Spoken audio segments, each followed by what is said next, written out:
Guys, good morning and welcome to my channel. Today we're going to show you another finished project here at SMTC Shore 3 Residences, Mall of Asia. So this one is at the 18th floor, facing Manila Bay.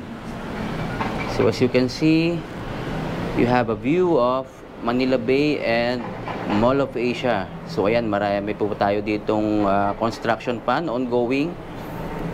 So ito yung ating mga offices, 1 hanggang 5 Ecom. So by SM Prime.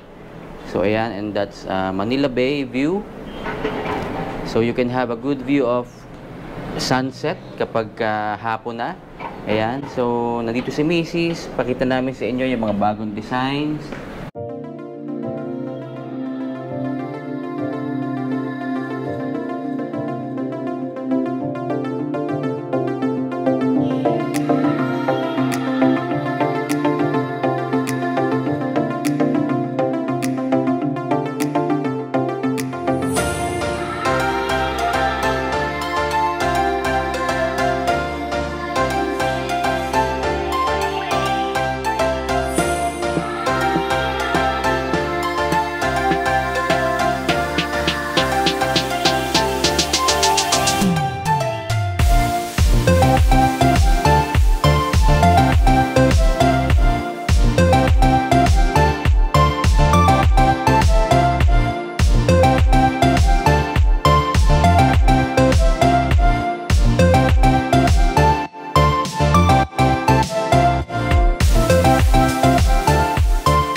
So ayan si Macy's, nandito tayo sa kitchen. Unahin natin, Mami, yung ating kitchen.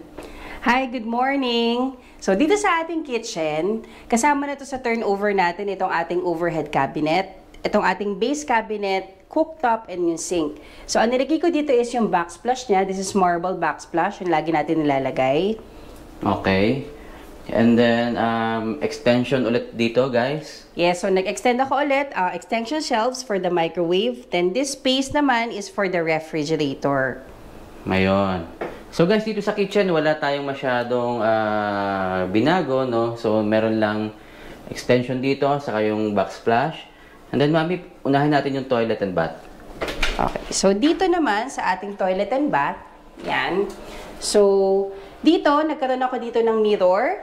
Yan, mirror cabinet na may storage sa loob. So, ang ginawa ko dito is kalahati. So, may mirror, then may storage tayo dito. Oh, okay. Yan. So, yan, may ilaw. Yung iba, nilalagay natin buo, ano? Yeah. So, dito, iniba ko lang yung design niya. Yan, naglagay ako ng space dito para at least makapag-open pa rin siya ng kanyang washing machine. So, this one, binili natin tong washing machine niya. This one, kasama na to sa turnover. Oh, kasama sa turnover to. Ayan. And then, naglagay lang tayo rito ng towel rack, bidet, then itong ating soap dispenser. Yan, nilagay natin yan. The rest is kasama na except for the water heater and this glass enclosure. Yan, nilagay natin to. Ayun. So, naglagay tayo, guys, ng heater and glass enclosure. So, guys, by the way, this one is a 32 square meter unit dito sa Tower 3 ng Shore 3 Residences. So, ang layout niya, kung mapapansin nyo, is diretso lang siya, rectangular in shape. So, ayan, pakita natin. Dito yung ating living and dining. So, dito sa ating living and dining, so kung mapapansin mo, Daddy, before yung mga pictures, meron talaga tong divider. Okay. So, pinalitan natin. So, dito ko nilagay ang kanyang cabinet para at least full na magamit niya yung kanyang bedroom. So, this one is a ready-made cabinet. So, maganda to kasi may storage sa taas. And meron ka din dito sa ilalim. Yan. So, dito nila gustong ilagay yung cabinets. Yes. Dito sa labas ng bedroom. Yes. So, dito. Then, this one naman is a new customized sofa bed. Kung mapapansin mo, dahil 3-seater ito, pero this one is a pull-out. Pull-out sofa bed ito. Yan natin. So, yan. So, hatakin lang natin. Okay. Nice. Yan. So, maganda to kasi tingnan mo, may cupboard pa dito. And sakto-sakto kapag ka manonood ka ng TV. Ayan. So, try ko ha. Ayan. So, may cupboard ka dito, may cupboard Customized to, Mami. This is customized. Pinagawa ko to and bago to. Hindi kasi to usually kasya dun sa mga ibang layout natin na family unit. suite A and B. Yeah. So, dito kasi maluwag tayo. So, nakapaggawa tayo ng customized pull-out 3-seater na sofa bed. So, Ayan. So, ayusin lang natin, guys. Okay. Yan. So, kung mapapansin mo, Daddy, ang laki ng space. Actually, binago ko pa yung spacing nito from bedroom dito sa living area kasi nga naglagay ako ng division. Pero this one, ito, newly painted itong kanyang unit. Then, naglagay lang ako ng design dito. So, ang ganda. Ayan, ganda nito, guys, oh. So, guys, by the way, yung 32 square meters, before meron tong partition. So, kasama na sa turnover, pero in-adjust natin yung partition from here. So, inalis natin, and then dito tayo gumawa ng panibagong partition with glass. Ayan. French type, yan. French type divider natin. So, ayan, Mami. Then, pakita naman natin dito sa ating dining area. Yan. So, dito tayo nakapaglagay ng ating 2-seater dining table. So, ito namang counter natin is mahaba talaga. So, hanggang dun yan sa kanyang vanity area. So, pwede ka pang mag-add ng chairs dito. Yan. So, sa presentation natin, ginawa ko lang siyang 2-seater, pero pwede ka pang mag-add kasi vacant yung ilalim.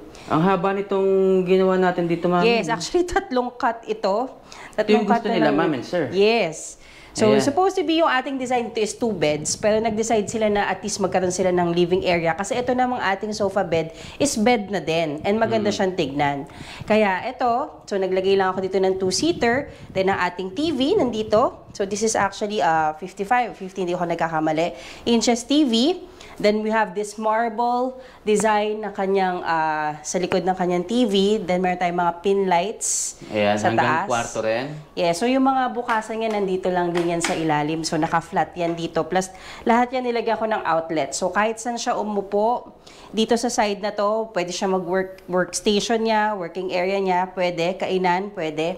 So, Ito, yan. Mami, yung partition natin dito, yan, nalimutan natin. Yes. So, ito kasama din, nilagay ko na this is a French type divider. Katerno rin ng kanyang half divider dito sa kanyang room. Ayan. So, dito guys, yan.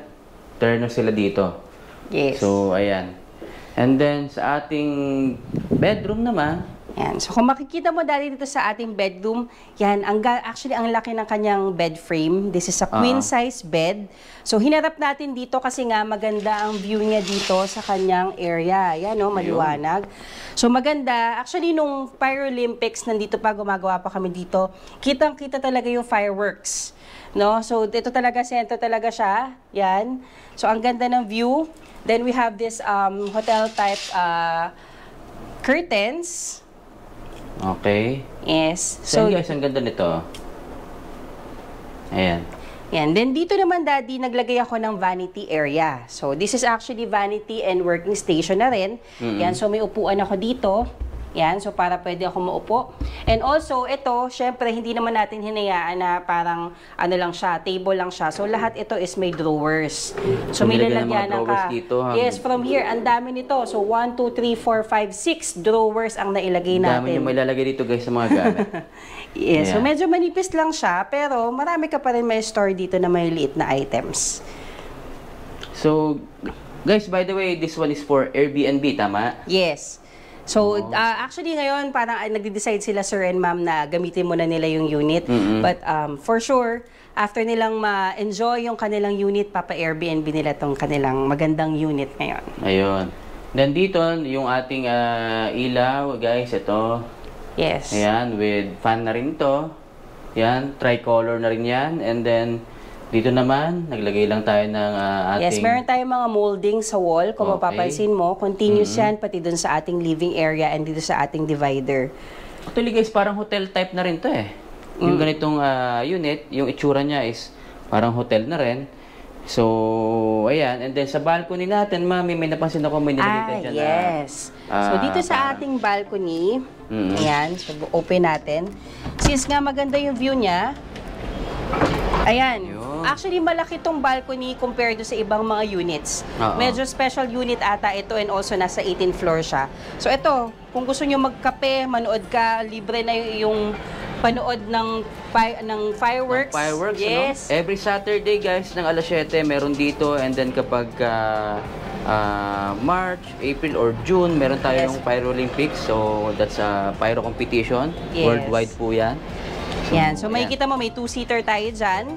Hindi nakasagabal yung ating condenser.